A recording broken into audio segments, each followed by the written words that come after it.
Hello students, मैं आनंद sir स्वागत करता हूं आप सभी का आपके अपने यूट्यूब चैनल साइफाई स्टडी में। स्टूडेंट्स, आज की इस वीडियो में हम लोग कक्षा 10 गणित का 2024 का पेपर यहां पे लेकर उपस्थित हुए हैं, जिसका पेपर कोड है 822 IB। और यह जो पेपर होगा 2025 का एक मॉडल पेपर होगा, यानी 2025 में जो प्रश्न आएगा बिल्कुल इसी तरह का होगा। और यह सभी प्रश्न बोर्ड एग्जाम 2025 के लिए अत्यंत महत्वपूर्ण है, यानी यह सभी प्रश्न इंपॉर्टेंट हैं 2025 बोर्ड एग्जाम के लिए। इसलिए प्रत्येक प्रश्नों को ध्यानपूर्वक देखिएगा और ध्यानपूर्वक आपको प्रत्येक प्रश्न को मैं कॉन्सेप्ट से समझाने वाला हूं, आपको कहीं पे भी प्रॉब्लम नहीं होगी। सभी प्रश्नों को ध्यानपूर्वक जरूर समझिएगा, यह सभी प्रश्न बोर्ड एग्जाम 2025 के लिए अत्यंत महत्वपूर्ण है। साथ ही साथ बताना चाहेंगे कि अगर पीछे के आप 3 से 4 सालों के प्रश्नों को अगर आप कर लेते हैं तो आपको बोर्ड एग्जाम में 90+% मार्क्स लाने से कोई नहीं रोक सकता, इस बात की गारंटी है। क्योंकि आप जानते हैं कि प्रत्येक साल जो पेपर होता है वह 7 सेट में बनता है। अगर आप 4 साल का पेपर करते हैं तो यानी टोटल 28 पेपर आप कर लेंगे, और 28 पेपर पे अगर आपका कमांड है तो आपको 90+ मार्क्स पाने से किसी भी सब्जेक्ट में कोई नहीं रोक सकता, इस बात की गारंटी है। क्योंकि बोर्ड एग्जाम में पीछे के ही प्रश्न रिपीट होते हैं। साथ ही साथ आपको यह भी बताना चाहेंगे कि कुछ चैनल्स पे आप देखते होंगे कि आपको लिख दिया जाता है कि पेपर लीक हो गया, बोर्ड से चुरा कर लाया, और आपको 2025 लिख कर मिल जाता है और आप विश्वास कर लेते हैं। तो इन बातों पे बिल्कुल विश्वास न करें। वहाँ पे आपको प्रीवियस ईयर के ही पेपर आपके साथ शेयर किए जाते हैं, 2023 2024 के ही पेपर आपके साथ शेयर किए जाते हैं, उस पर केवल 2025 लिख दिया जाता है। तो इन बातों पे विश्वास न करें। हाँ, वह आपके बोर्ड एग्जाम 2025 के लिए इंपॉर्टेंट है, लेकिन अगर कोई कहे कि सेम टू सेम यही पेपर आएगा तो ऐसा संभव नहीं है, इस बात को बिल्कुल समझ लीजिए, ठीक है। दूसरी चीज़, कुछ स्टूडेंट्स का कहना है कि सर आप केवल बहुविकल्पी प्रश्न करा रहे हैं, तो बहुविकल्पी के बाद मैं आपको अति लघुत्तरी, लघुत्तरी और विस्तृत उत्तरी प्रश्न भी कराने वाला हूं। एक बार में पूरा वीडियो बनाना संभव नहीं है सभी प्रश्नों का, क्योंकि वीडियो बहुत लंबा हो जाता है। इसलिए आपको पार्ट वाइज करके मैं आपको वीडियो बना कर दूंगा। आपको बिल्कुल टेंशन लेने की जरूरत नहीं है, पूरी तरह आपको कंप्लीट करवाऊंगा। जितना भी सिलेबस आपका है कंप्लीट करवाने वाला हूं, कहीं पे भी कोई प्रॉब्लम नहीं होने दूंगा, इस बात की गारंटी है। तो आप चैनल से जुड़ें और अपनी पढ़ाई को बेहतर बनाएं। यहाँ पे आप देख सकते हैं कि बोर्ड द्वारा जो समय निर्धारित किया गया है 3 घंटे 15 मिनट का, पूर्णांक आपका 70 नंबर का है। और यहाँ पे जो निर्देश होते हैं पिछले पेपर में हमने बताया हुआ था, तो निर्देश आपके एज इट इज़ होते हैं, ठीक है। तो आप चैनल से जुड़ें और अपनी पढ़ाई को बेहतर बनाएं। अगर आप चैनल से जुड़ते हैं तो निश्चित ही रूप से आपका जो है मैं 90+ मार्क्स की तैयारी जरूर कराऊंगा, ठीक है ना, इस बात की गारंटी है। क्योंकि आप देख रहे हैं कि मैथ का सिलेबस लगभग इस चैनल पे समाप्त होने वाला है। आप किसी भी चैप्टर को देखना चाहें तो इस वीडियो के डिस्क्रिप्शन में आपको लिंक मिल जाएगा, वहाँ से किसी भी चैप्टर को आप देख सकते हैं, ठीक है ना। और साथ ही साथ अब आपको हम यहाँ पे मॉडल पेपर भी लेकर यहाँ पे उपस्थित हो रहे हैं। तो आइए यहाँ पे सबसे पहले प्रश्न नंबर 1 को देखते हैं। यदि 65 और 117 के HCF को 65P - 117 के रूप में व्यक्त किया जाए तो P का मान होगा। फर्स्ट ऑप्शन है 1, सेकेंड ऑप्शन है 2, थर्ड ऑप्शन है 3, फोर्थ ऑप्शन है 4। अब यहाँ पे समझिए, देखिए बोला हुआ है कि 65 और 117 का जो HCF है उसको 65 - 117 के रूप में व्यक्त किया जाए तो P का मान क्या होगा। यहाँ पे 4 ऑप्शन दिए गए हैं। देखिए 65 और 117 का अगर हम HCF निकालें तो क्या होगा। देखिए 65 को हम लिख सकते हैं 13 × 5, ठीक है। अच्छा, 117 को हम लिख सकते हैं 13 × 3 × 3, ठीक है ना। 13 × 39 और 39 × 117, ठीक है। अब यहाँ पे देखते हैं कि इन दोनों का HCF क्या होगा। तो आप देख रहे हैं कि 13 जो है इन दोनों का HCF होगा, यानी 13 क्या होगा, इन दोनों का HCF होगा। अब यहाँ पे इसके HCF को इस रूप में दिया हुआ है, तो दोनों HCF आपस में क्या होंगे, बराबर होंगे। यानी यहाँ से क्या हो जाएगा 65P - 117, और यह बराबर हो जाएगा किसके, 13 के। अब देखिए 117 को जब दूसरे साइड पक्षांतर करेंगे तो यह माइनस में दूसरे साइड जाएगा तो प्लस में हो जाएगा, यानी 13 + 117 यह हो जाएगा। दोनों को जोड़ देंगे तो क्या हो जाएगा 130। अब यहाँ से P का मान चाहिए, तो यह जो 65 है इधर आएगा तो बटे में चला जाएगा। कहाँ चला जाएगा, बटे में। अब 65 से जब 130 में भाग देंगे 2 आएगा, यानी P का मान क्या आएगा 2, P का मान 2। तो यहाँ पे आप देखते हैं कि ऑप्शन कौन सा राइट है आपका, ऑप्शन नंबर 2 आपका राइट हो जाएगा, ऑप्शन नंबर बी आपका राइट हो जाएगा, आंसर आएगा 2, ठीक है ना। P का मान क्या आएगा 2, तो यहाँ पे यह ऑप्शन आपका राइट हो जाएगा। आई होप कि इस प्रश्न को आप अच्छी तरह समझ गए होंगे। आइए अगले प्रश्न को हल करते हैं। अगला प्रश्न नंबर 2 है 2 tan 45 अंश बटे में 1 + tan² 45 अंश का मान होगा। फर्स्ट ऑप्शन है -1, सेकेंड ऑप्शन है 0, थर्ड ऑप्शन है 1 और फोर्थ ऑप्शन है 2। अब यहाँ पे देखते हैं 2 tan 45 अंश। तो देखिए tan 45 का मान होता है 1, यानी 2 गुणे में tan 45 का मान होता है 1, तो 2 गुणे में 1 बटे में 1 + tan 45 का मान 1, 1 का स्क्वायर 1 ही रहेगा, ठीक है ना। तो यह क्या हो जाएगा 2 का 1 में गुणा तो 2, और 1 + 1 का स्क्वायर 1, तो 1 + 1 2, 2 से 2 में भाग दे देंगे 1 आ जाएगा।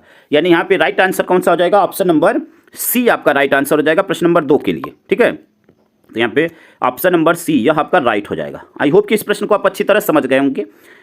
आइए अगले प्रश्न को हल करते हैं। अगला प्रश्न आपका प्रश्न नंबर 3 है। 15, 18 और 24 का एलसीएम है। फर्स्ट ऑप्शन है 90, सेकेंड ऑप्शन है 120, थर्ड ऑप्शन है 240 और फोर्थ ऑप्शन है 360। तो 15, 18, 24 का आपसे एलसीएम पूछ रहा है। तो देखिए अब यहाँ पे हम क्या करेंगे, हम इसका एलसीएम निकाल लेंगे। और एलसीएम आप छोटे क्लास से भी निकालते हुए आ रहे हैं, आप 4th 5th से ही एलसीएम पढ़ रहे हैं। तो चलिए देखिए 15, 18 और 24 यहाँ से एलसीएम निकाल लेते हैं। तो यहाँ से 2 से आप देख रहे हैं कि कट रहा है। यहाँ पे 2 9 18 और 2 1 कम 2, 2 दूनी 4। ठीक है, फिर 2 से कट कर देंगे यहाँ से, यह 15, यह 9 और यह 6, फिर 2 से। ठीक है, तो यह क्या हो जाएगा, यह 15, यह 9 और यह 3, फिर 3 से, तो 3 5 15, 3 3 के 9 और 3 1 कम 3, फिर 3 से, तो यह क्या हो जाएगा 5 और 1 और 1। अब गुणा कर लेते हैं। देखिए यहाँ पे 5 भी है, ध्यान रखना है आपको। 2 दूनी 4, 4 दूनी 8, 8 3 के 24। ठीक है, 24 तिया 72 और 72 पचे, तो 72 पचे 5 दूनी 10 और 5 7 35 1 36, 360 हो जाएगा। अब यहाँ पे देखते हैं कि कौन सा आपका राइट आंसर होगा। तो ऑप्शन नंबर डी आप देख रहे हैं 360 आया हुआ है, तो यह आपका राइट आंसर हो जाएगा 360। आई होप कि इस प्रश्न को आप अच्छी तरह समझ गए होंगे। अगला प्रश्न नंबर 4 है। 148 बटे में 185 का सरलतम रूप है। यहाँ पे फर्स्ट ऑप्शन है 4 बटे में 5, सेकंड है 5 बटे में 7, थर्ड है 5 बटे में 4 और फोर्थ है 7 बटे में 5। तो सरलतम रूप है। अब देखेंगे कि यह कौन से पहाड़ा से कटेगा। तो आप देख रहे हैं यहाँ पे यह 37 से दोनों कट रहे हैं। ठीक है ना, 37 से क्या हो रहे हैं, दोनों यह कट रहे हैं। तो अब यहाँ पे बाकी बीच के किसी भी नंबर से यह कटने वाले नहीं हैं। तो हम लोग यहाँ से 37 से जब इसको कट करेंगे तो देखिए क्या आ जाएगा। 37 से 4 बार में आता है 148 और 5 बार में आता है 185। देखिए 37 गुणे 4, 4 7 28, 4 3 12 और 2 14, तो 148 और 5 बार में अब करेंगे 5 7 35 के 5, 5 3 15 3 18, 185। यानी यहाँ पे जब कट करेंगे तो ऊपर यानी अंश में 4 आएगा और हर में 5 आएगा। अब यहाँ पे ऑप्शन देखते हैं कौन सा। यहाँ पे ऑप्शन नंबर फर्स्ट आपका राइट आंसर हो जाएगा 4 बटे में 5। ठीक है, ये आपका राइट आंसर हो जाएगा। आई होप कि यहाँ तक आप बिल्कुल अच्छी तरह समझ गए होंगे। आइए अगले प्रश्न को हल करते हैं। अगला प्रश्न आपका प्रश्न नंबर 5 है। पी के किस मान के लिए समीकरण 3x - y + 8 बराबर 0 और 6x - py बराबर 16 संपाती रेखाएं निरूपित करती हैं। फर्स्ट ऑप्शन है -2, सेकेंड ऑप्शन है 2, थर्ड ऑप्शन है 1/2 और फोर्थ ऑप्शन है -1/2। अब यहाँ पे p का किस मान के लिए, तो देखिए संपाती होने के लिए जो कंडीशन होती है वह होती है a1 बटे में a2 बराबर b1 बटे में b2 बराबर c1 बटे में c2। यह कंडीशन होती है। हमें केवल p का मान निकालना है। तो ध्यान दीजिएगा यहाँ पे जो पहला मान है यह a1, यह आपका होता है b1, यह होता है c1। वैसे ही यहाँ पे भी यह a2, यह b2 और यह होता है c2। ठीक है, a1 बटे में a2, तो a1 का मान क्या है, देखिए यहाँ पे x का जो गुणांक होगा वही a1 का मान होता है। तो यह 3 बटे में a2 का मान यहाँ पे 6 का गुणांक देखिए क्या है 6, तो 3 बटे में 6 बराबर b1 का मान क्या है, यहाँ पे देखिए गुणांक में कुछ नहीं है तो 1 होता है और माइनस में तो -1 बटे में b1 का मान यहाँ पे देखिए -p है तो -p। हमें p का मान चाहिए तो हमें c के इस वाली वैल्यू को रखने की ज़रूरत नहीं है क्योंकि यहीं से हमें c का मान मिल जाएगा। क्रॉस मल्टीप्लाई कर लेंगे, तिरछा गुणा ऐसे और ऐसे। तो देखिए जब गुणा होगा तो यह क्या हो जाएगा -3p बराबर -6, माइनस माइनस प्लस हो जाएगा। p बराबर क्या हो जाएगा 3 दूनी 6 2, यानी p का मान क्या आया 2 आया। यानी ऑप्शन नंबर कौन सा आपका बी आपका राइट आंसर हो जाएगा। यहाँ पे आप देख रहे हैं कि ऑप्शन नंबर बी में आपका 2 आया हुआ है, तो ये आपका राइट आंसर हो जाएगा। आई होप कि इस प्रश्न को आप अच्छी तरह समझ गए होंगे। आइए अगले प्रश्न को हल करते हैं। अगला प्रश्न आपका प्रश्न नंबर 6 है। 3x + 2py बराबर 2 और 2x + 5y + 1 बराबर 0 द्वारा निरूपित रेखाएं परस्पर समांतर हैं तो p का मान होगा। फर्स्ट ऑप्शन है 15 बटे में 4, सेकेंड ऑप्शन है -b बटे में 5, थर्ड ऑप्शन है 3 बटे में 5 और फोर्थ ऑप्शन है 5 बटे में 3। अब यहाँ पे भी देखिए आपको बोला हुआ है कि रेखाएं परस्पर समांतर हैं तो p का मान होगा। अब यहाँ पे इसको हल करते हैं, देखिए समझिएगा ध्यानपूर्वक। यहाँ पे जब इसको हल करेंगे तो क्या होगा, यहाँ पे भी आपका समांतर होने के लिए जो कंडीशन होती है वो होती है a1 बटे में a2 बराबर b1 बटे में b2 equal to not c1 बटे में c2, यह कंडीशन होती है। अब यहाँ पे हमें p का मान यहाँ पे भी निकालना है, तो सेम जैसे पिछले प्रश्न में हम लोगों ने किया है वैसे ही यहाँ पे यह मान a1 हो जाएगा, ठीक है, यह b1 हो जाएगा, यह c1 हो जाएगा, यह आपका a2 b2 c2, ठीक है ना। तो अब यहाँ पे मान रखते हैं, देखिए a1 का मान है 3, a2 का मान यहाँ से मिलेगा x, यहाँ x का जो गुणांक है 3 बटे में 2 बराबर b1 का मान यहाँ पे आप देख रहे हैं 2p, तो यहाँ पे 2p, b2 का मान यहाँ पे है 5, ठीक है। हमें पी का मान निकालना है तो यहाँ पे हमें पी मिल गया है, ठीक है ना। हमें इस मान को रखने की ज़रूरत नहीं है क्योंकि हम इन्हीं दोनों मानों को लेकर आसानी से पी का मान ज्ञात कर सकते हैं। तो यहाँ से तिरछा गुणा कर देंगे ऐसे, तो देखिए 2 दूनी 4 पी, यानी 4 पी बराबर हो जाएगा 3 पचे 15। हमें पी का मान चाहिए तो 4 को इधर भेजेंगे तो बटे में चला जाएगा, यानी 15 बटे में 4। अब यहाँ पे आप देखते हैं कि ऑप्शन कौन सा राइट है, पी का मान 15 बटे में 4। ऑप्शन नंबर फर्स्ट यहाँ पे आया हुआ है 15 बटे में 4, यह आपका राइट आंसर हो जाएगा, ठीक है। आई होप कि इस प्रश्न को आप अच्छी तरह समझ गए होंगे, 15 बटे में 4। अगले प्रश्न को हल करते हैं। अगला प्रश्न आपका प्रश्न नंबर 7 है। यदि 15 cot थीटा बराबर 8 तो साइन थीटा का मान होगा। फर्स्ट ऑप्शन है 17 बटे में 15, सेकेंड ऑप्शन है 15 बटे में 8, थर्ड ऑप्शन है 8 बटे में 17 और फोर्थ ऑप्शन है 15 बटे में 17। तो अब यहाँ पे आपको cot थीटा का मान दिया हुआ है, साइन थीटा का मान आपसे पूछ रहा है। तो आइए इसको हल करते हैं। देखिए यहाँ पे अब हल करते हैं प्रश्न को। तो यहाँ से देखिए अगर हम cot थीटा का मान निकालें पहले, तो cot थीटा बराबर, यह 15 को जब इधर भेजेंगे तो यह बटे में चला जाएगा, यानी 8 बटे में 15, ठीक है, यह आ जाएगा। यहाँ से एक समकोण त्रिभुज बना लेते हैं तो मान ज्ञात करने में आसानी हो जाएगी। समकोण त्रिभुज बनाएंगे, चलिए हम इसका नाम ए रख लेते हैं, यह बी है और यह सी है, ठीक है। अब यहाँ से देखिए, जब आप जानते हैं लाल बटे कक्का, ये आपको हम त्रिकोणमिति पढ़ा रहे थे तो बताए हुए हैं। अब जो cot थीटा होता है वह tan का उल्टा होता है, यानी आधार बटे लंब, ठीक है ना। यानी यह जो मान है यह आधार है और यह लंब है। तो आधार यहाँ पे 8 है और लंब आपका क्या है 15 है। हम कर्ण ज्ञात कर लें तो हम साइन थीटा का मान आसानी से ज्ञात कर सकते हैं। तो देखिए कर्ण का वर्ग बराबर होता है लंब का वर्ग प्लस आधार का वर्ग, या कर्ण का वर्ग, या हम कहें ए बी बराबर तो रूट में लंब का वर्ग। तो लंब क्या है यहाँ पे ए सी, यानी 15 का वर्ग हो जाएगा 225 प्लस आधार का वर्ग 8 का स्क्वायर हो जाएगा 64।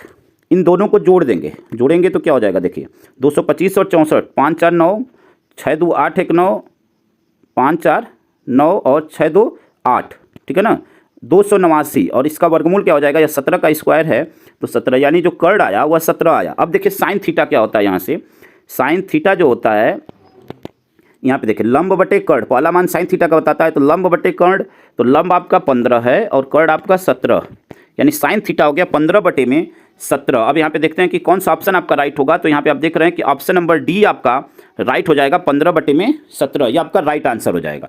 आई होप कि इस प्रश्न को आप अच्छी तरह समझ गए होंगे। आइए अगले प्रश्न को हल करते हैं। अगला प्रश्न आपका दिया हुआ है, यदि त्रिभुज ए बी सी, यदि त्रिभुज ए बी सी तथा त्रिभुज एक्स वाई जेड दो समरूप त्रिभुज हैं तथा कोण ए 75 अंश, कोण वाई 57 अंश हो, तो कोण सी का मान होगा, ठीक है, कोण सी का मान होगा। आइए प्रश्न को समझते हैं। अब देखिए यहाँ पे प्रश्न को समझने का प्रयास करते हैं। यहाँ पे सबसे पहले दो त्रिभुज बना लेते हैं जैसा कि प्रश्न में दिया हुआ है। तो एक त्रिभुज हमने बनाया ए बी सी, जिसका नाम रखना है ए बी सी, ठीक है। दूसरा प्रश्न हमने बनाया, दूसरा यहाँ पे त्रिभुज बनाया एक्स वाई जेड, यह दिया हुआ है। इसमें कोण ए बोला हुआ है 75 अंश, तो यहाँ पे यह आपका 75 अंश हो जाएगा, ठीक है। कोण वाई बोला हुआ है 57 अंश, तो यह 57 अंश हो जाएगा। अब आपको एक बात पता होगा कि जब दो त्रिभुज समरूप हैं तो उसके जो संगत कोण है आपस में बराबर होते हैं। हमें सी का मान निकालना है, ठीक है ना, कोण सी का। तो यहाँ पे देखिए जब यह वाई 57 हुआ तो यह बी भी 57 होगा, क्योंकि संगत कोण आपस में बराबर होते हैं, ठीक है। अब आप जानते हैं कि त्रिभुज के तीनों कोणों का जो योग होता है वह 180 अंश होता है, यानी कोण ए प्लस कोण बी प्लस कोण सी 180 अंश। देखिए कोण ए प्लस कोण बी प्लस कोण सी बराबर 180 अंश, क्योंकि त्रिभुज के तीनों कोणों का योग 180 अंश होता है। हमें कोण सी निकालना है, ए और बी पता है। तो यहाँ पे कोण ए का मान 75 अंश, कोण बी का मान है 57 अंश और प्लस कोण सी बराबर 180, ठीक है ना, 180, ठीक।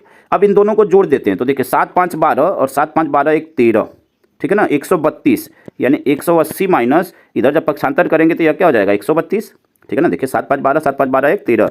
अब माइनस कर देंगे, तो माइनस करेंगे तो क्या हो जाएगा, देखिए आपका 10 10 में से 2 गया 8 और यह 7 में से 3 गया 4, 1 में से 1 गया 0, ठीक है। 48 अंश आपका आंसर हो जाएगा। यहाँ पे देखते हैं कि कौन सा ऑप्शन आपका राइट होगा।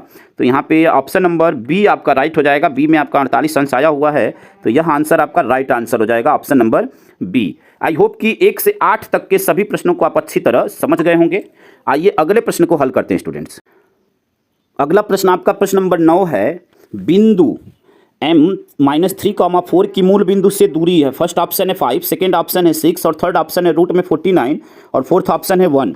तो यहाँ पे देखिए मूल बिंदु से दूरी। अब देखिए यहाँ पे यह बिंदु दिया हुआ है -3,4, ठीक है। मूल बिंदु होता है आपका 0 0 और इन दोनों के बीच की दूरी पूछ रहा है। तो देखिए यह x1 होता है, यह y1, यह होता है x2 और यह होता है y2। सूत्र होता है आपका x2 माइनस x1 का होल स्क्वायर। तो x2 का मान क्या है 0, माइनस तो यह है और फिर यहाँ पे संख्या भी माइनस में, तो माइनस माइनस मिलकर प्लस, इसका whole square plus y2 minus y1 का होल स्क्वायर। तो y2 का मान 0, y1 का मान है 4, तो y 0 माइनस 4 का होल स्क्वायर। अब देखिए यहाँ पे 3 प्लस 0 3 होगा, 3 का स्क्वायर हो जाएगा 9, प्लस यहाँ पे देखिए 4 का माइनस 4 का जब स्क्वायर होगा तो यह माइनस प्लस में बदल जाएगा, यानी 4 का स्क्वायर 16। रूट लगा लेंगे, इन दोनों को जोड़ देंगे तो यह क्या हो जाएगा 25, रूट में 25, और जब इसको हम इसका वर्गमूल लेंगे तो यह हो जाएगा 5।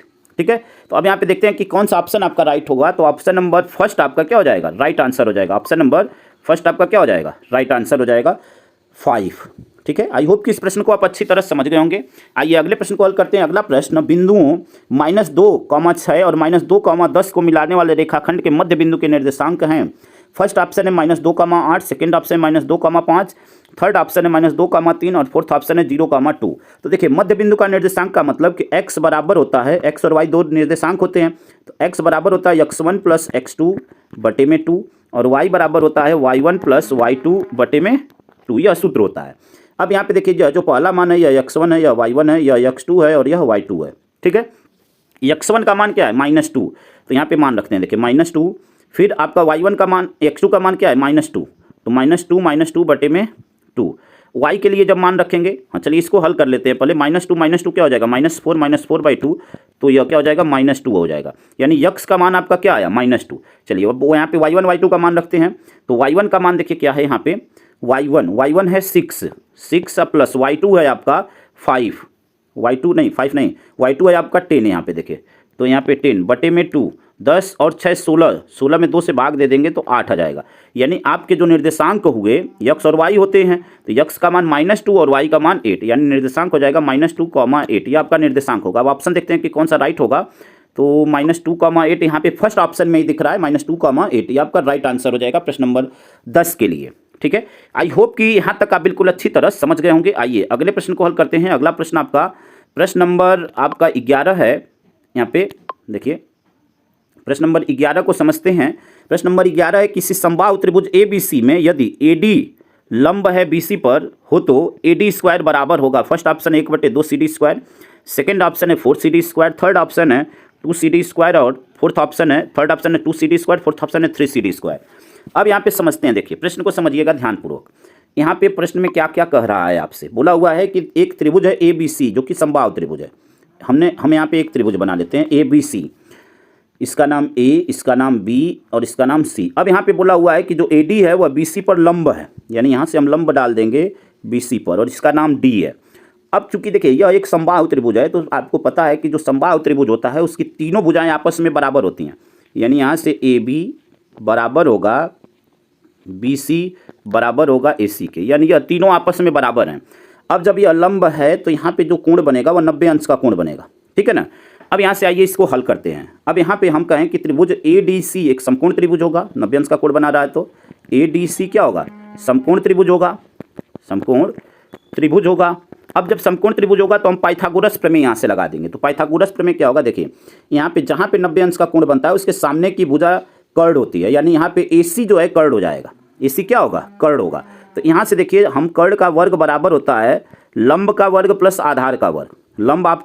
लंब आधार में किसी को पहले किसी को बाद में लिखे, कोई प्रॉब्लम नहीं है। तो यहाँ पे एक आपका हो गया AD स्क्वायर और प्लस DC स्क्वायर, यह हो गया। हमें AD स्क्वायर का मान चाहिए, AD स्क्वायर का नहीं AD का मान चाहिए, मतलब AD का मान यहाँ से निकालेंगे। तो AD के मान के लिए DC को क्या कर देंगे, पक्षांतर कर देंगे, यानी यहाँ से AD स्क्वायर बराबर हो जाएगा AC square minus DC square.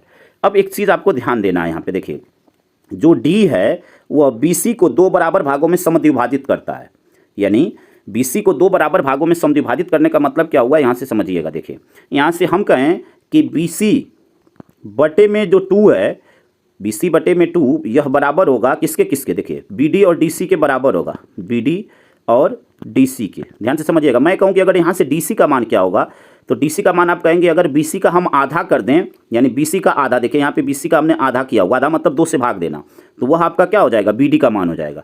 और वही चीज़ DC के लिए भी अप्लाई होता है। अगर हम कहेंगे DC का मान क्या होगा, तो आप कहेंगे BC का अगर आधा कर देंगे DC का मान, क्योंकि यह जो लंब है इस BC को समद्विभाजित करता है, यानी 2 बराबर भागों में बांटता है। तो BC बटे में 2 यह बराबर हो जाएगा, हम कहें या तो BD के भी बराबर होगा और यहाँ पे DC के भी बराबर होगा। अब यहाँ से हमें क्या मिल रहा है यह समझिए। देखिए अब आप जानते हैं कि BC और AC हमें देखिए आंसर किस रूप में लाना है। यहाँ पे ऑप्शन जितने भी दिए हुए हैं सभी CD के रूप में दिए हुए हैं, तो हमें आंसर CD के रूप में चाहिए।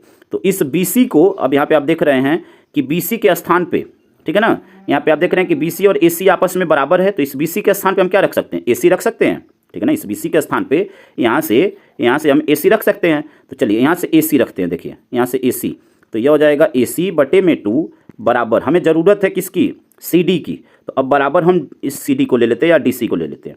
यहाँ से AC का मान क्या हो जाएगा, तिरछा गुणा हो जाएगा, यानी AC बराबर हो जाएगा 2DC के, AC बराबर 2DC। तो अब यहाँ से मान रख देते हैं, देखिए यहाँ पे मान रखेंगे तो 2DC का स्क्वायर, ठीक है ना। देखिए यहाँ पे देखिए 2DC का स्क्वायर माइनस DC स्क्वायर।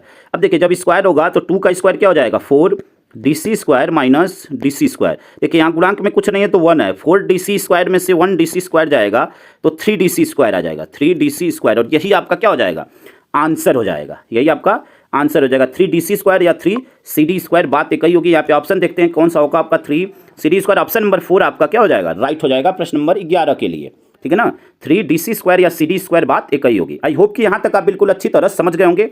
आइए अगले प्रश्न को हल करते हैं। अगला प्रश्न आपका प्रश्न नंबर 12 है।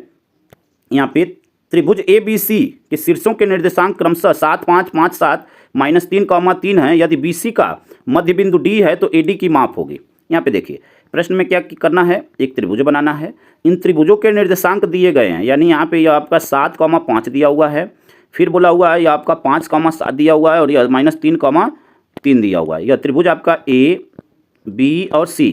और क्या प्रश्न में बोल रहा है कि यदि BC का मध्य बिंदु D है, यानी यह जो मध्य बिंदु है यह D है, तो AD की माप होगी, ठीक है ना, AD की माप होगी। तो देखिए AD की माप के लिए हम क्या करेंगे, आपसे किसका माप पूछ रहा है, AD की माप, ठीक है ना। तो चलिए AD के माप के लिए हम यहाँ पे क्या कर सकते हैं, यहाँ से देखिए, तो अब यहाँ से हम लोग क्या करेंगे, D का मान ज्ञात कर लेंगे। तो देखिए D BC का मध्य बिंदु है, तो मध्य बिंदु सूत्र से यहाँ से हम D का निर्देशांक ज्ञात कर लेंगे। तो देखिए x बराबर क्या होता है, x1 + x2 डिवाइड बाई 2, और y बराबर होता है y1 + y2 डिवाइड बाई 2। यहाँ से बिंदु D के निर्देशांक ज्ञात कर लेते हैं। देखिए यहाँ पे यह x1, यह y1, और यह x2 और यह y2। यहाँ से x1 का मान है 5, ठीक है ना, तो 5 माइनस, यहाँ पे प्लस है लेकिन यहाँ पे देखिए माइनस में 3 है, तो -3 बटे में 2, यानी x का मान हमें क्या मिल गया, देखिए 5 में से 3 गया, 2 बटे में 2 यानी 1 मिल गया। y का मान निकालते हैं, तो y का मान देखिए y1 7 है और y2 3 है, तो 7 और 3 10, 10 में 2 से जब भाग देंगे इससे तो y बराबर क्या मिल जाएगा, 5, यानी बिंदु D के जो निर्देशांक मिले 1, 5 मिले। अब आपसे प्रश्न में क्या पूछ रहा है, AD की माप पूछ रहा है। तो AD की माप के लिए देखिए क्या करेंगे, यहाँ से AD की माप के लिए अब 2 बिंदुओं के बीच की दूरी का सूत्र लगाएंगे। तो यहाँ पे देखिए यह x1, यह y1, और यह आपका हो जाएगा x2 और यह y2। अब यहाँ पे 2 बिंदुओं के बीच की दूरी का सूत्र तो रूट में होता है x2 - x1 का होल स्क्वायर। तो x2 का मान देखिए यहाँ पे क्या है 7, तो 7 माइनस x1 का मान है 1, तो 7 - 1 का whole square plus y2 - y1, तो y2 का मान क्या है, देखिए यहाँ पे y2 का मान है, यहाँ पे y2 का मान है यहाँ पे 5, ठीक है, और माइनस y1, तो y1 का मान यहाँ पे 5 है, तो -5 का होल स्क्वायर, ठीक है। तो यहाँ पे आप देखिए -5 में से 5 जाएगा, या तो 0 हो जाएगा, 7 में से 1 गया 6, रूट में 6 का स्क्वायर, जब यह स्क्वायर हटाएंगे तो यह रूट से क्या हो जाएगा, बाहर हो जाएगा, ठीक है ना। यार आप कह सकते हैं 6 का स्क्वायर 36, और 36 का वर्गमूल क्या होता है, 6 होता है, यानी ऑप्शन नंबर आपका 6 मात्रक हो जाएगा। ऑप्शन नंबर कौन सा आपका राइट होगा, तो यहाँ पे आप देख रहे हैं कि ऑप्शन नंबर सी आपका क्या हो जाएगा, राइट आंसर हो जाएगा, ऑप्शन नंबर सी, ठीक है। आई होप कि यहाँ तक आप बिल्कुल अच्छी तरह समझ गए होंगे। आइए अगले प्रश्न को हल करते हैं। अगला प्रश्न आपका प्रश्न नंबर 13 है। यदि सेक थीटा बराबर 2 हो तो थीटा का मान होगा, फर्स्ट ऑप्शन है 90 डिग्री, सेकंड ऑप्शन है 60 डिग्री, थर्ड ऑप्शन है 45 डिग्री, और फोर्थ ऑप्शन है 30 डिग्री। तो देखिए यहाँ पे सेक थीटा का मान क्या होगा, ध्यानपूर्वक समझिएगा।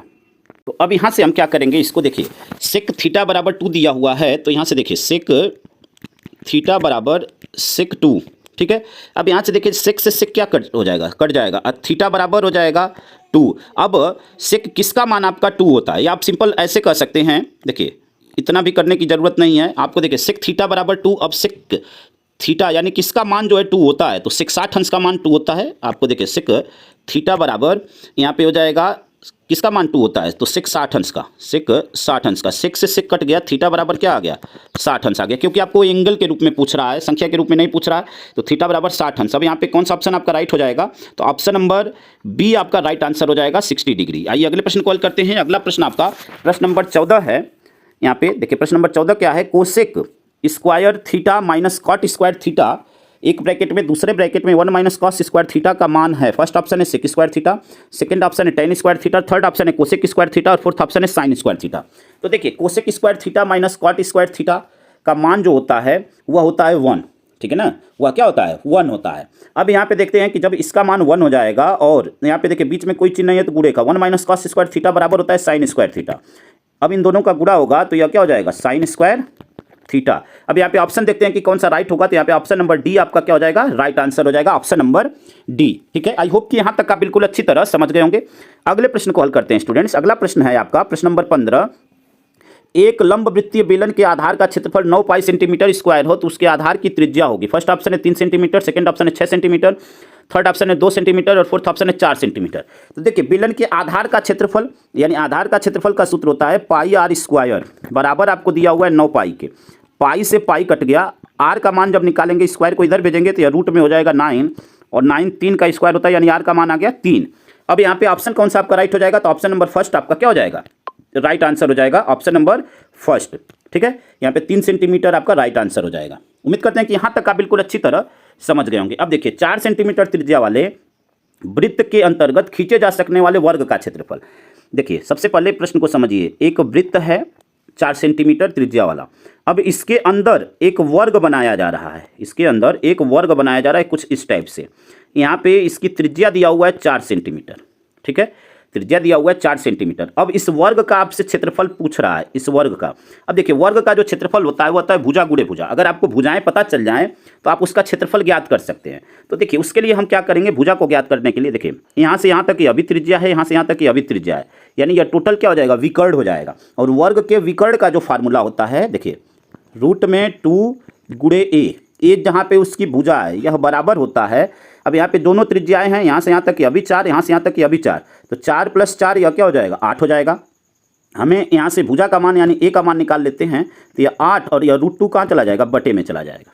ठीक है, आई होप कितनी बात आप समझ गए होंगे। अब वर्ग का जो क्षेत्रफल होता है वह होता है भुजा गुणे भुजा, भुजा गुणे भुजा। अब भुजा गुणे भुजा करेंगे तो यहाँ पे देखिए 8 बटे में √2 और इसी में 8 बटे में √2 का हम गुणा कर देंगे। भुजा गुणे भुजा का मतलब यही ना होगा, तो 8 में 8 का गुणा होगा तो यह 64 हो जाएगा। और यहाँ पे देखिए √2 और √2 का गुणा होगा तो रूट हट जाएगा, यहाँ से रूट क्या हो जाएगा, हट जाएगा, यानी बटे में 2 से भाग दे देंगे तो 2 3 6 2 दूनी 4 यानी 32 सेंटीमीटर स्क्वायर।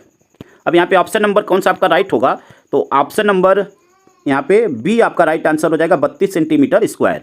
आई होप कि यहाँ तक आप बिल्कुल अच्छी तरह समझ गए होंगे। आइए अगले प्रश्न को हल करते हैं। अगला प्रश्न आपका प्रश्न नंबर 17 है। निम्नलिखित सारणी से माध्य होगा। यहाँ पे वर्ग अंतराल और बारंबारता आपको दिया हुआ है, यहाँ से आपको माध्य निकालना है। तो देखिए यहाँ पे अब देखिए वर्ग अंतराल आपको दिया हुआ है 3,5, फिर आपको 5,7, फिर आपको दिया हुआ है 7,9 और फिर आपको 9,11। यहाँ पे बारंबारता दिया हुआ है 4, 2, 1 और 3। यहाँ से देखिए इसका मध्य पद निकालेंगे, यानी इन दोनों को जोड़कर और 2 से भाग देंगे, मध्यमान निकालेंगे। 5 और 3 होता है 8, ठीक है। 7 5 12, 12 में 2 से भाग देंगे 6, 9 और 7 16, 16 में 2 से भाग देंगे तो 8, 11 9 20 10 हो जाएगा। अब इसको देखिए गुणा कर लेते हैं, इन दोनों का गुणा कर लेंगे, इन दोनों का, ठीक है ना। यह आपका XI होता है और यह होता है आपका FI, इन दोनों का गुणा हो जाएगा तो 8 चौके 32, 6 दूनी 12, 8 एकम 8 और 10 तिहाई 30। अब इसको जोड़ देते हैं तो देखिए 2 2 4, ठीक है ना। यहाँ से क्या हो जाएगा देखिए 30 और यहाँ पे 32, 62 और 8 70, 70 और यहाँ से 10 80। यहाँ से क्या हो जाएगा देख लीजिए एक बार, यहाँ पे गुणा तो हम लोगों ने सही किया, 5 3 8। यहाँ पे देखिए यहाँ पे हल्का सा मिस्टेक हो गया, 5 3 8 और 8 का आधा 4 होगा, यह क्या होगा 4 होगा, ठीक है। और 7 5 12, 6 9 1 10 16 8 और यहाँ पे से देखिए यहाँ पे 8 चौक, यहाँ पे क्या हो जाएगा 4 4 चौके 16 यह होगा, ठीक है। यह क्या हो जाएगा 16 हो जाएगा। अब जोड़ते हैं देखिए 6 2 8, 8 और 8 16, 16 के 6 1 हासिल, 3 एक 4 एक 5, 5 और एक 6, 66 हो जाएगा। और यहाँ पे जो बारंबारता दिया हुआ है इसको भी जोड़ लेंगे। तो यहाँ पे बारंबारता वाले को जोड़ेंगे तो देखिए 4 2 6, 6 1 7, 7 3 10, यह क्या हो जाएगा 10। अब यहाँ पे यह जो आया है FI का मान, इसमें हम इससे भाग देंगे। तो भाग देंगे तो देखिए 66 में 10 से भाग देंगे तो यह हो जाएगा 6.6। ठीक है, अब यहाँ पे देखते हैं कि कौन सा ऑप्शन आपका राइट होगा। तो ऑप्शन नंबर सी में आप देख रहे हैं 6.6 आया हुआ है, तो ये आपका राइट आंसर हो जाएगा। आई होप कि यहाँ तक आप बिल्कुल अच्छी तरह समझ गए होंगे। आइए अगले प्रश्न को हल करते हैं। अगला प्रश्न आपका प्रश्न नंबर 18 है। एक पासे को एक बार फेंका जाता है तो एक अभाज्य संख्या आने की प्रायिकता होगी। देखिए पासे को एक ही बार फेंका जा रहा है और अभाज्य संख्या, तो देखिए किसी भी संभावना के जो होने की प्रायिकता होती है वह क्या होती है 50% होती है। पासे को एक ही बार फेंका जाए और एक ही बार में अभाज्य संख्या आ जाए तो देखिए पॉसिबिलिटी एक बार फेंका जा रहा है और संभावना क्या है कि वह अभाज्य और भाज्य दोनों हो सकती है, यानी 2, यानी 1/2। यह आपका राइट आंसर हो जाएगा। अब यहाँ पे 1/2 ऑप्शन नंबर बी आपका राइट हो जाएगा। आई होप कि यहाँ तक बिल्कुल अच्छी तरह समझ गए होंगे। आइए अगले प्रश्न को हल करते हैं। अगला प्रश्न आपका प्रश्न नंबर 19 है। यदि किसी आवृत्ति वितरण का माध्य 20.5 तथा माध्यिका 21 हो तो उसका बहुलक होगा। फर्स्ट ऑप्शन है यहाँ पे फर्स्ट ऑप्शन है 20.5, सेकेंड ऑप्शन है 21 और थर्ड ऑप्शन 21.5 और फोर्थ ऑप्शन है 22। तो देखिए बहुलक के लिए सूत्र होता है, एक बहुलक बराबर होता है, जब भी आपको इस प्रकार का डाटा दे तो वह होता है 3 गुणे में माध्यिका माइनस 2 गुणे में माध्य, यह आपका सूत्र होता है। तो 3 गुणे माध्यिका का मान 21 है, माइनस 2 गुणे माध्य का मान 20.5 है। हल कर लेते हैं तो 21 यहाँ 63 माइनस 20.5 में 2 का गुणा होगा तो यह हो जाएगा आपका 41, माइनस कर लेंगे तो यह क्या हो जाएगा आपका 22। ठीक है, तो यहाँ पे आप देखते हैं कि कौन सा ऑप्शन आपका राइट हो जाएगा। तो ऑप्शन नंबर डी आप देख रहे हैं कि यहाँ पे 22 आया हुआ है, तो आपका राइट आंसर हो जाएगा। आई होप कि यहाँ तक आप बिल्कुल अच्छी तरह समझ गए होंगे। आइए प्रश्न नंबर 20 को हल करते हैं। प्रश्न नंबर 20 आपका है, निम्नलिखित में से कौन सी किसी घटना की प्रायिकता नहीं हो सकती है। तो एक बात आप समझ लीजिए, फर्स्ट ऑप्शन है 4/3, सेकंड ऑप्शन है 2/3, थर्ड ऑप्शन है 1 और फोर्थ ऑप्शन है 3/5। जो प्रायिकता होती है वह 1 से अधिक नहीं होती है, ध्यान रखिएगा। प्रायिकता जो होती है वह 1 से अधिक नहीं होती, 1 से कम हो सकती है लेकिन प्रायिकता 1 से अधिक नहीं हो सकती। अब यहाँ पे जो ऑप्शन 1 से अधिक को प्रदर्शित करेगा वही प्रायिकता नहीं हो सकती है। तो यहाँ पे देखते हैं, देखिए अब जिसका अंश हर से बड़ा होगा वही नहीं होगा, क्योंकि यहाँ पे देखिए 4/3, तो जब 4 में हम 3 से भाग देंगे तो 1 से अधिक आएगा और यही आपका राइट आंसर हो जाएगा। यह प्रायिकता नहीं है। ठीक है ना, यह क्या है प्रायिकता नहीं है। बाकी सभी 1 से छोटे हैं, यह 1 है और बाकी यह सभी 1 से क्या है छोटे हैं। तो यहाँ पे यही राइट आंसर हो जाएगा ऑप्शन नंबर फर्स्ट। आई होप कि यहाँ तक आप बिल्कुल अच्छी तरह समझ गए होंगे। इस वीडियो में मैं इतना ही प्रश्नों को हल करूंगा, बाकी के जो बचे हुए प्रश्न हैं उसको अगले पार्ट में हल करूंगा। लेकिन प्रश्नों को मैं आपको दिखा देता हूँ ताकि अगर आपको प्रश्न आ रहा है तो आप उसको हल कर सके। तो आइए अगले प्रश्न को देख लेते हैं। यहाँ पे अगला प्रश्न आपका प्रश्न नंबर 21 है। यहाँ पे आप देख सकते हैं सभी खंड कीजिए। यहाँ पे प्रश्न में देखिए क्या दिया हुआ है, सभी खंड कीजिए, यानी आपको सभी खंडों को यहाँ पे करना है। और प्रश्न देखिए क्या दिया हुआ है, यहाँ पे देखिए प्रश्न में सभी खंडों को करना है। सभी प्रश्नों को आप देख सकते हैं कि यहाँ पे फर्स्ट है कॉट a बराबर b बाई में a, तो सिद्ध कीजिए कि b सेक a बटे में a कोसेक a बराबर 1। ठीक है, यहाँ पे सेकंड है यक्स के किस मान के लिए 2x, यक्स प्लस 8 तथा 3x प्लस 1 समांतर श्रेणी में होंगे। सभी प्रश्नों को हम एक्सरसाइज में यहाँ पे हल करवाए हुए हैं। अगर आप एक्सरसाइज में ढूंढेंगे तो सभी प्रश्न आपको मिलेंगे। सिद्ध कीजिए कि 2√3 एक अपरिमेय संख्या, यह भी करवाए हुए हैं। एक घन का आयतन 729 घन सेंटीमीटर है, इसका संपूर्ण पृष्ठ होगा। बिंदु 2, -3 और -4, 6 से मिलाने वाले रेखाखंड को 1:1:2 के अनुपात में अंतः विभाजित करने वाले बिंदुओं के निर्देशांक ज्ञात कीजिए। फिर यहाँ से कह रहा है कि निम्नलिखित आवृत्ति वितरण के माध्य ज्ञात कीजिए। यहाँ पे आपको वर्ग अंतराल और आवृत्ति दी हुई है। वैसे ही आपका यहाँ पे दिया हुआ है प्रश्न नंबर 22, जहाँ पे 5 खंडों को हल करना है और यह सभी प्रश्न आपके 4 नंबर वाले हैं। ठीक है, तो यहाँ पे प्रश्नों को आप देख सकते हैं। आप अगर स्क्रीनशॉट लेना चाहें तो ले सकते हैं ताकि आप आगे के प्रश्नों को देख सकें और इसको हल करने का प्रयास कर सकें। बाकी के प्रश्नों को हम आपको हल भी कराएंगे, लेकिन वह अगले पार्ट में आएगा, आपको बिल्कुल परेशान होने की ज़रूरत नहीं है। ठीक है, तो यहाँ पे प्रश्नों को आई होप कि आप स्क्रीनशॉट ले चुके होंगे, ऐसा हम उम्मीद करते हैं। यहाँ पे सभी प्रश्नों को आप देख सकते हैं। ठीक है, यहाँ पे आपको स्क्रीनशॉट की ज़रूरत है तो स्क्रीनशॉट आप यहाँ से ले लीजिए। ठीक है, आइए आगे के प्रश्नों को भी दिखा देते हैं आपको। और यह आपके आगे के प्रश्न हैं। यहाँ पे आपका प्रश्न नंबर 24 आप देख सकते हैं और प्रश्न नंबर 24, ठीक है ना, प्रश्न नंबर यह आपका 24 है यह, और यह आपका प्रश्न नंबर 25 है। ठीक है ना, यहाँ पे तो आई होप कि इन सभी प्रश्नों को आप स्क्रीनशॉट ले लीजिए ताकि आपको हल करने में आसानी हो, और सभी प्रश्नों को हल करिएगा। अगर कहीं पे प्रॉब्लम होगी मैं आपके साथ सभी प्रश्नों को फिर से शेयर करूंगा, जो बचे हुए प्रश्न हैं उनको हल करके। ठीक है, तो आपको टेंशन लेने की ज़रूरत नहीं है और सभी प्रश्न बिल्कुल आसान है, आपको कहीं पे भी प्रॉब्लम नहीं होगी। तो इस वीडियो में इतना ही, बाकी के जो बचे हुए प्रश्न हैं उसको अगली वीडियो में कंप्लीट करेंगे। और आई होप कि जितने भी ऑब्जेक्टिव क्वेश्चन हैं आपको अच्छी तरह समझ में आए होंगे। स्टूडेंट्स, अगर वीडियो आपको अच्छा लगा हो तो वीडियो को लाइक शेयर कमेंट करें, और चैनल पर नए हैं तो चैनल को जरूर सब्सक्राइब करें। धन्यवाद। जय हिंद, जय भारत, वंदे मातरम।